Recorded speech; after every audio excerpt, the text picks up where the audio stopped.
세상을 살아가면서 자기 마음에 들지 않는 일들이 있다면 그것을 반대하기도 하고 거부하기도 하는 것 같습니다. 세상을 살아가는 사람들에게 그 모든 일들이 다 사람들의 마음을 만족시킬 수는 없기 때문에 때로 어떤 일들 앞에 그 일을 거부하는 일도 생기고 반대하는 일도 생긴다는 겁니다. 사람들은 자기 이익의 그 요구에 따라 반대도 하고 거부도 하는 겁니다. 성경을 예로 들면 출애굽한 이스라엘이 광야 생활 중에 그들이 들어갈 가나안 땅의 정탐을 위해 12명의 정탐꾼을 보낸 적이 있습니다. 그래서 12명의 정탐꾼들은 이 가나안 땅을 정탐하고 난 이후 그 정탐의 결과를 보고하는데 그 보고가 두 부류로 나뉘어집니다. 먼저 그 한 부류는 12명의 정탐꾼 중 이 두 사람으로 그들은 우리가 잘 아는 분들인데요. 누구와 누구입니까? 여호수아와 갈렙입니다. 그들은 이런 보고를 합니다. 그 땅에 대해서 그 땅은 이 젖과 꿀이 흐르는 땅이고 그 성읍은 크고 이 견고하며 그곳의 사람들은 이 아낙 자손들로 신장이 이 장대한 사람들이라고 하면서 민수기 13장 30절을 통해 이렇게 말합니다. 갈렙이 모세 앞에서 백성을 조용하게 하고 이르되 우리가 곧 올라가서 그 땅을 취하자 능히 이기리라 하나. 갈렙과 여호수아는 비록 가나안 땅은 크고 견고한 땅이며 그곳에는 장대한 아낙 사람들이 있기는 하지만 우리가 능히 취할 수 있다고 하는 보고를 하게 된 겁니다. 하지만 이 10명의 정탐꾼들은 그 생각이 달랐지 않습니까? 그들은 이렇게 말하기 때문입니다. 민수기 13장 31절로 33절을 통해서인데요. 그와 함께 올라갔던 사람들은 이르되 우리는 능히 올라가서 그 백성을 치지 못하리라. 그들은 우리보다 강하니라 하고 이스라엘 자손 앞에서 그 정탐한 땅을 악평하여 이르되 우리가 두루 다니며 정탐한 땅은 그 거주민을 삼키는 땅이요 거기서 본 모든 백성은 이 신장이 장대한 자들이며 거기서 네피림 후손인 아낙 자손의 거인들을 보았나니 우리는 스스로 보기에도 메뚜기 같으니 그들이 보기에도 그와 같았을 것이니라. 10명의 정탐꾼들은 갈렙과 여호수아와는 달리 그곳의 사람들은 크고 장대한 사람들로 그들에 비해서 우리는 메뚜기와도 같다고 도저히 그 땅을 정복할 수 없겠다고 하는 그런 보고를 하게 된 것입니다. 그런데 여러분, 그 보고에 이스라엘 백성들이 보인 반응입니다. 민수기 14장 1절 말씀을 보면 이스라엘 백성들은 그 10명의 정탐꾼들의 보고를 듣고 난 이후 이 밤새도록 소리를 높여 부르짖으며 통곡을 했다고 합니다. 그리고는 다시금 애굽으로 돌아가자고 했습니다. 이스라엘 백성들은 가나안의 그 장대한 자손들로 인해 도저히 그 땅을 점령할 수 없다고 하는 보고에 다시금 애굽으로 돌아가자고 그들은 자신들의 이익 여부에 따라 가나안행을 반대하고 거부하게 된 것입니다. 오늘 이 땅의 사람들도 뭔가를 반대하고 거부하는 것이 자신의 이익 여부에 달려 있다는 겁니다. 하지만 오늘날 문제가 되는 것이 있는데요. 그런 반대나 거부가 그렇게 개인의 이익 여부를 떠나 개인의 의사와는 상관없이 이 조직적으로 이루어진다는 것이고, 또 옳고 그름을 떠나 이 진영 논리에 따라 이루어진다는 겁니다. 그렇지 않습니까? 때로 한 공동체에 속해 있다면 그 공동체에 속해 있는 각 개인의 의사와는 상관없이 일률적으로 그 공동체가 가진 의견을 따라야 하는 경우가 있고, 또 자신들과 반대되는 집단이 있다면 그 집단의 의견이 옳고 그름을 떠나 자기 편이 아니라고 하는 이유로 무조건 반대하는 경우가 있다는 겁니다. 성경의 예를 또 든다면 예수님의 십자가 사건을 예로 들 수 있을 것 같은데요. 여러분, 어쩌면 우리 예수님의 십자가는 이 진영 논리에 의해 일어난 사건이라 생각합니다.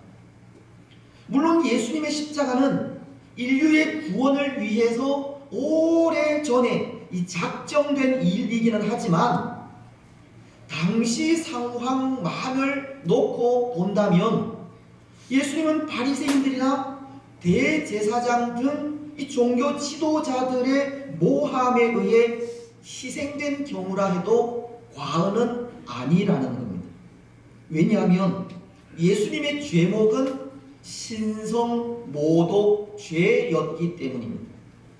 마태복음 26장은 63절로 66절을 통해 예수님께서 사내들인 공회 앞에서 신문을 받으시는 장면을 이렇게 기록합니다. 예수께서 침묵하시거늘 대제사장이 이르되 내가 너로 살아계신 하나님께 맹세하게 하노니 네가 하나님의 아들 그리스도인지 우리에게 말하라.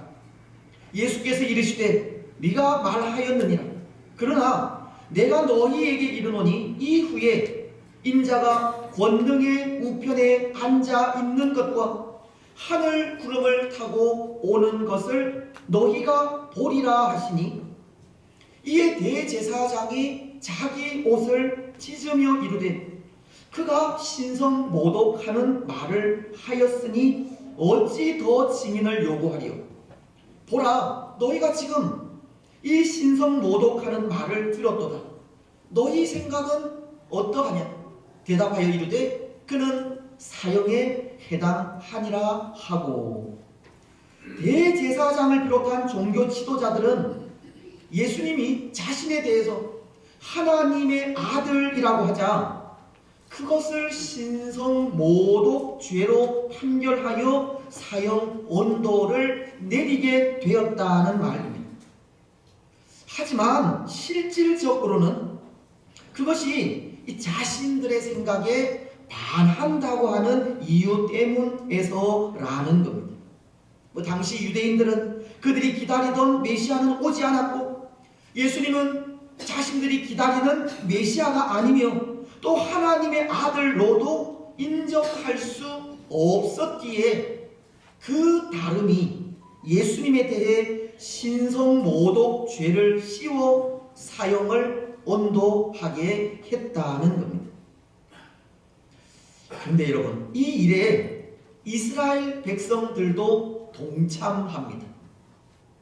때로 이스라엘 백성들은 예수님께서 오병이어의 이적을 일으키시고 병자들을 고칠 때, 그리고 어린 나귀를 타고 예루살렘에 입성하실 때 그들은 마치 그들이 기다리던 메시아가 오셨다는 듯 이 감람나무 가지를 흔들고 호산나를 외쳤지만, 대제사장을 비롯한 종교 지도자들이 예수님에 대해 사형 선고를 내리자 그들은 옳고 그름을 따지지 않고 예수님을 향해 십자가에 못 박으라고 소리를 쳤기 때문입니다.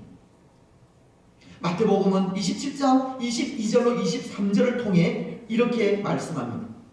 빌라도가 이르되 그러면 그리스도라 하는 예수를 내가 어떻게 하랴?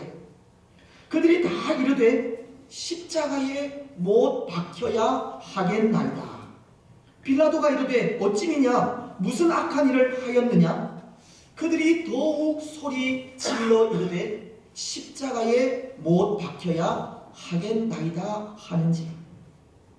이들이 소리 지르는 십자가는 진영 논리에 따르는 십자가라는 겁니다. 죄 없으신 예수님에 대해 그 옳고 그름을 분별하여 십자가를 지게 하라고 소리친 것이 아니라 이미 예수님을 이단이라고 규정하고 이 사람들을 선동하여 지게 한 십자가라는 겁니다. 오늘날 이런 일들이 문제가 된다는 겁니다. 왜냐하면 그 옳고 그름을 생각하지 않기 때문입니다. 때로 개인적으로는 그 이익 요구에 따라 얼마든지 반대나 거부를 할 수 있지만 개인의 의사와는 상관없이 조직적으로 반대를 한다거나 진영 논리에 따라서 거부하는 일은 그 옳고 그름을 분별할 수 없는 일이 되기 때문에 문제가 되는 겁니다. 그래서 오늘 이 시대에 믿음을 가진 우리는 영적으로 항상 깨어 있어야 하고 깨어서 옳고 그름이 어디에 있는지 분별하는 지혜가 필요한 겁니다. 오늘 우리는 우리 개인의 의사에 따라서 반대도 할 수 있고 거부도 할 수 있지만 그 기준이 세상적인 것이 아니라 성경적인 것이 되어야 한다는 겁니다. 결정의 기준이 하나님의 뜻에 합당한지 합당하지 않은지 그것이 되어야 하는 겁니다. 그렇습니다. 사랑하는 여러분, 여기까지가 오늘 말씀의 서론인데요. 서론이 너무 길었다 하는 생각이 들기도 합니다. 하지만 이렇게 서론이 길어지는 것은 한 가지 중요한 것을 생각하기 위해서입니다.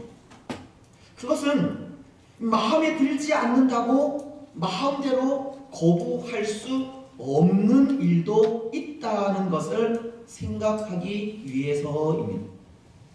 때로 우리는 우리 개인의 이익 요구에 따라 반대를 할 수 있고 또는 조직적으로나 진영 논리에 따라 거부를 할 수도 있지만 결코 그런 것으로도 거부할 수 없는 일이 있다는 겁니다.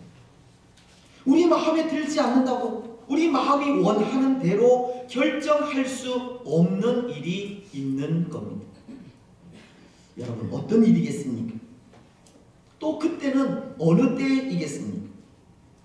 물론 조직적으로나 진영 논리가 따를 때, 그래서 그것을 권력이나 불의의 힘으로 밀어붙일 때 그 권력 앞에 굴복하지 않을 사람은 없다 생각합니다. 때로 그런 일들이 참으로 안타까운 일이기는 하지만 오늘 세상은 그렇게 큰 힘 앞에 아무런 저항도 없이 반대나 거부를 할 수 없는 경우도 있는 겁니다. 하지만 그런 억압에 의해서가 아니라 진정으로 거부할 수 없는 경우가 있는데요. 권력이나 그 어떤 큰 힘에 의해서가 아니라 도저히 거부할 수 없는 힘을 만나게 되는 경우가 있다는 겁니다. 참된 진리를 발견할 때입니다. 마치도 밀물처럼 밀려오는 이 성령의 강력한 힘을 느낄 때입니다. 성령의 간섭하심과 성령의 인도하심이 강하게 임할 때 그때 그 성령의 인도하심을 도저히 거부할 수 없게 된다는 겁니다. 비록 성령의 손길을 인정하고 받아들이는 그때는 조금 늦어질 수 있지만 성령께서 역사하신다면 그것을 거부할 수 있는 사람은 아무도 없는 겁니다. 그렇습니다. 사랑하는 여러분, 성령의 강력한 힘을 만날 때 우리는 결코 그것을 거부할 수 없습니다. 성령의 역사가 이 밀물처럼 밀려올 때 그 손길을 온전히 따를 수밖에 없습니다.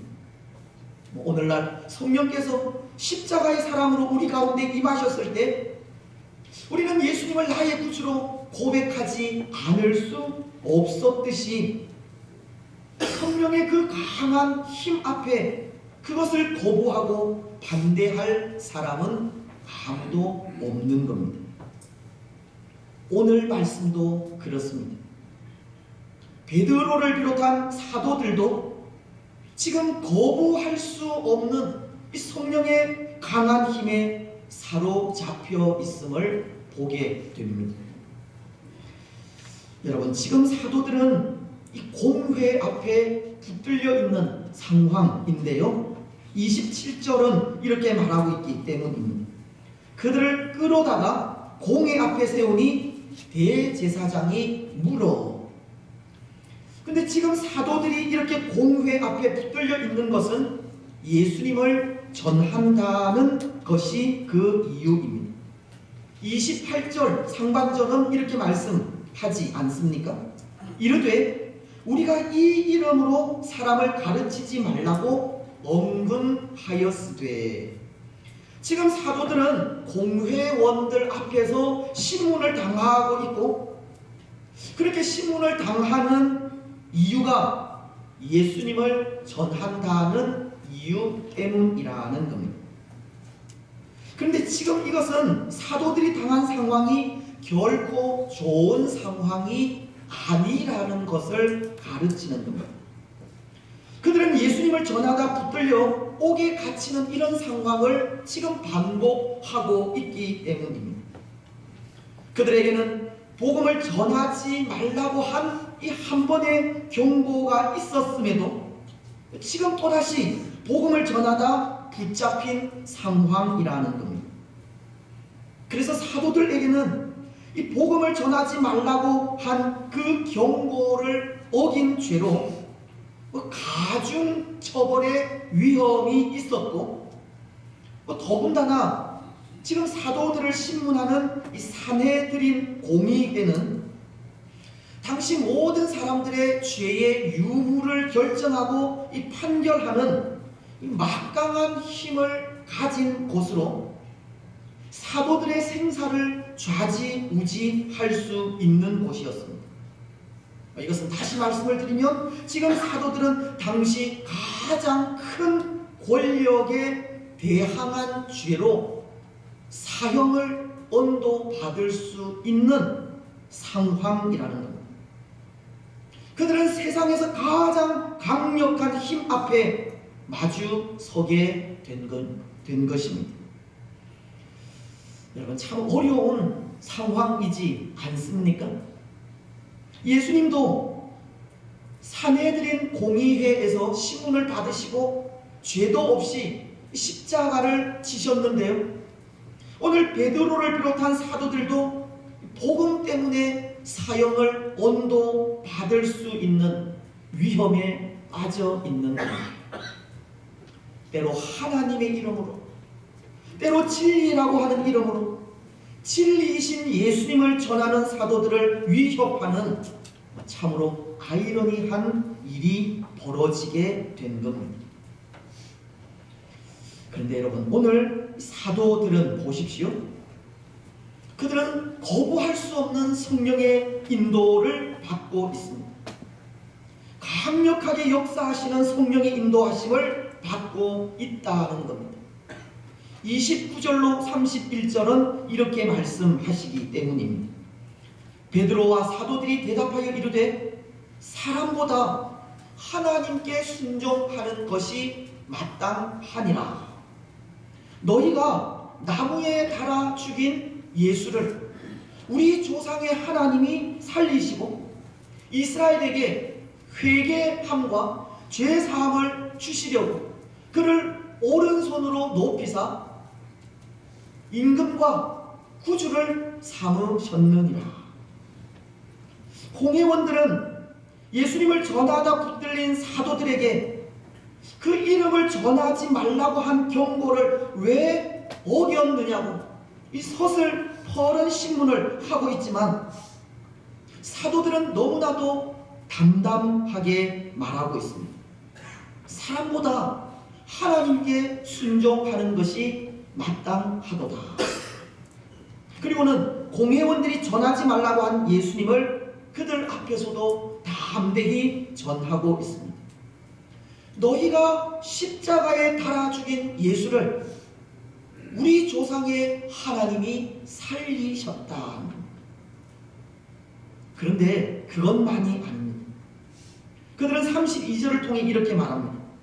우리는 이 일의 증인이요 하나님이 자기에게 순종하는 사람들에게 주신 성령도 그러하니라 하더라. 사도들은 지금 이렇게 말하고 있는 겁니다. 지금 당신들은 예수 그리스도의 이름을 증거하는 우리를 막고 있지만, 이 일은 우리에게 주신 사명이고 또 이 일은 성령께서 역사하신 일이기에 당신들은 결코 우리의 증거를 막을 수 없다.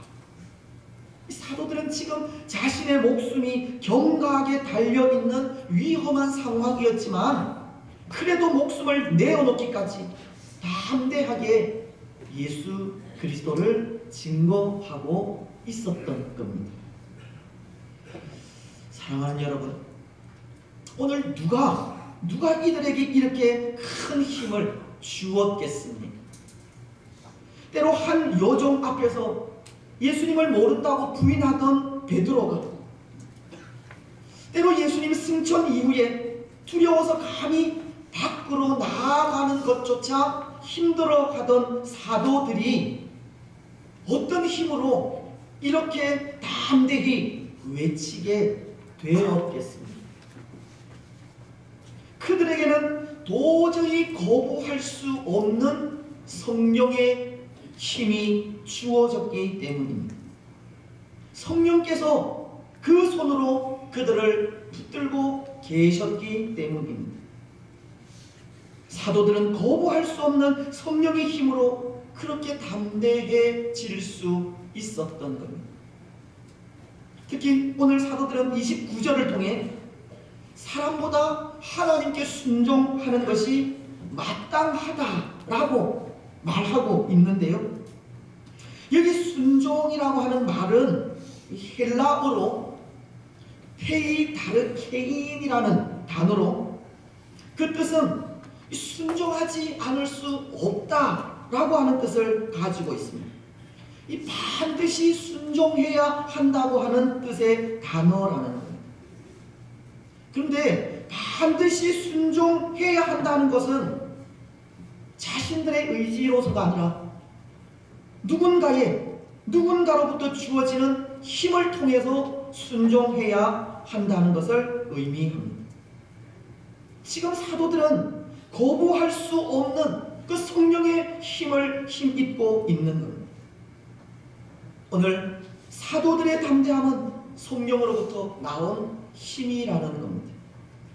결코 거부할 수 없는 성령의 힘으로 사도들은 지금 산헤드린 공회라는 이 무시무시한 힘과 대항을 하고 있는 겁니다.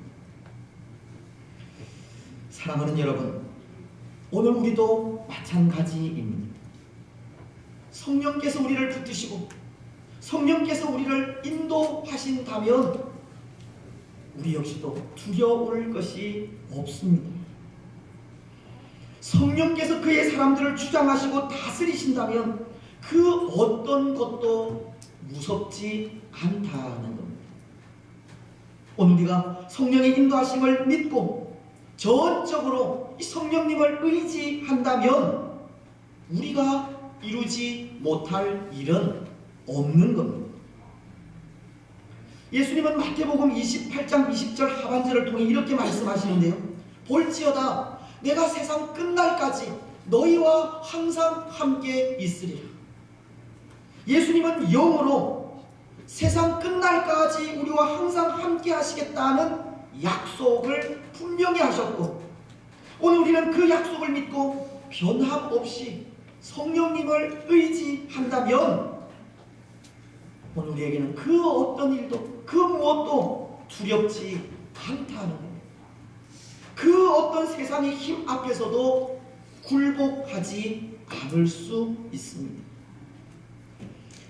그래서 루터의 말을 빌면, 루터는 사도 바울에 대해, 바울은 그가 당한 고난에도 복음을 들고 유럽과 소아시아를 향해 나아갈 때 성령의 강한 이끄심으로 인해 그 누구도 두려워하지 않았다고 하면서 이런 말을 하고 있습니다.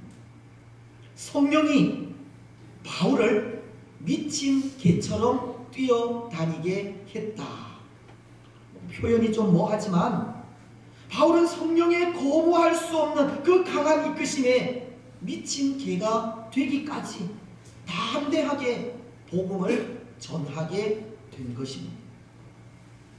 사도 바울 자신도 이런 말을 합니다. 고린도전서 9장 16절 말씀입니다. 내가 복음을 전할지라도 자랑할 것이 없으면 내가 부득불할 일임이라. 만일 복음을 전하지 아니하면 내게 화가 있을 것이로다. 바울은 복음을 전하지 아니하면 내게 화가 있을 것이다 라고 하는데요, 여기 말씀하는 화라는 것은 어떤 처벌이나 징계를 의미하는 것이라기보다 상상할 수 없는 불행이며 슬픔이라고 하는 말입니다. 이 바울은 성령의 인도하심에 복음을 전하지 않으면 그것만큼 슬픈 일은 없다는 겁니다.